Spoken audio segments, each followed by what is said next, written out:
Hey everyone, welcome back. Are you tired of your Giuliani right-hand studies yet?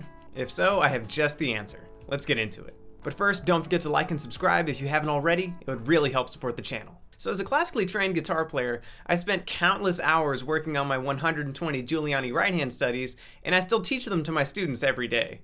And as effective as they are for teaching technique, after a while they get a little bit grating. When I go to sleep at night, I don't count sheep, I count C's and G7s. But one often overlooked aspect of practice and developing as a player is motivation.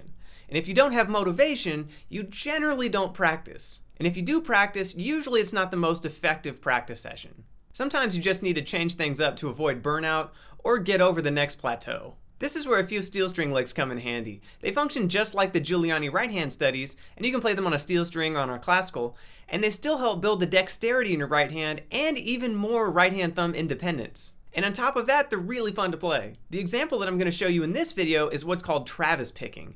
The best example would be the intro to Dust in the Wind by the band Kansas. And even though it's the signature finger pattern in that song, you can actually apply it to a variety of genres and different songs. It's kind of an all-purpose pattern, but it really helps develop the independence in your right-hand thumb. Let me show you what I mean. Alright, so I'm going to break this pattern down into 4 different levels. The first level is just a basic thumb pattern that goes between your 5th string and your 4th string.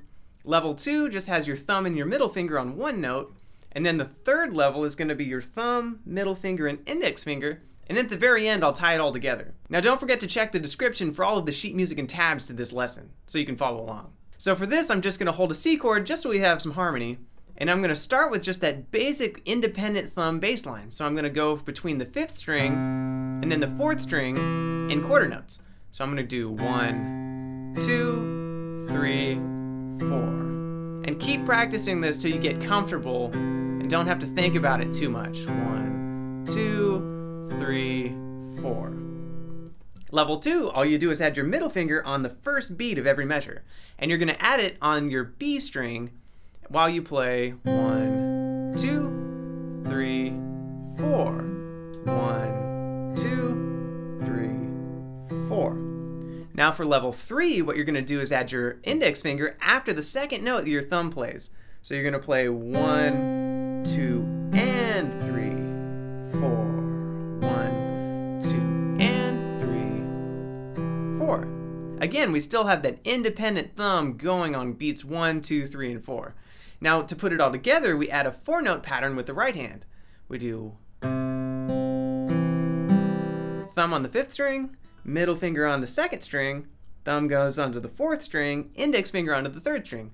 So you get 3 and 4 and. So to put it all together, you get 1, 2, and 3 and 4 and 1, 2 and 3 and 4 and. And when you start speeding it up, you get a really independent bass line and almost an implied melody over the overlapping upper notes. So you get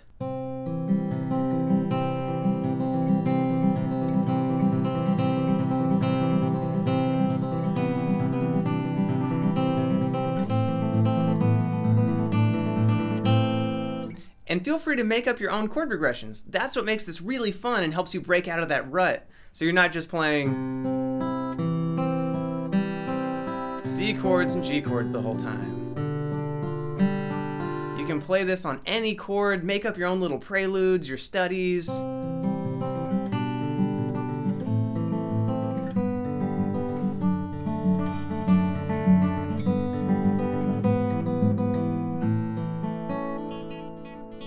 And you can make up little studies like that. And it's just a really fun way to practice. Alright, that's my time. If you enjoyed this video, don't forget to like and subscribe. If you have any questions, comments, or topics you want me to cover in future videos like this one, please leave them down below. I'll see you guys in the next video.